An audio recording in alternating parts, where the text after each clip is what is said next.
అష్టాదశ మహాపురాణాలలో 11వ పురాణమైన లింగ పురాణంలో శివుని యొక్క అష్టమూర్తుల గురించి, వాటి యొక్క అష్టనామధేయాల గురించి చెప్పబడింది. వీరిలో మొదటి మూర్తి ఈశ్వరుడు, శర్వుడు, భూమిని అధిష్ఠించి ఉంటాడు. రెండోది జలాధిష్ఠాన మూర్తి, దీనినే భవుడు అని పిలుస్తారు.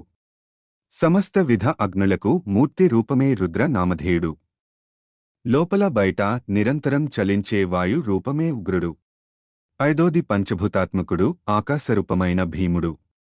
క్షేత్రజుడై జీవాత్మలో నివసించే మూర్తి రూపమే పశుపతి. సూర్యాంతర్వర్త్యే ప్రకాశించే సప్తమూర్తి ఈశానుడు. ఇక సచ్చిదానందమయుడై యజమాన రూపమై విరాజిల్లువాడు శివుడు. అంతేకాక ఈ పురాణంలో గ్రహ మండలి పరిమాణం గురించి, కైలాస పర్వత వర్ణన గురించి, వారణాసి క్షేత్ర మహిమ గురించి మరియు శివదీక్ష విధానం గురించి చెప్పబడింది.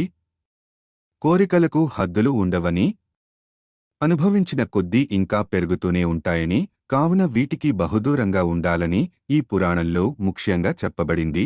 ఇలాంటి మరిన్ని వీడియోల కోసం మా ఛానల్ను సబ్స్క్రైబ్ చేసుకోండి.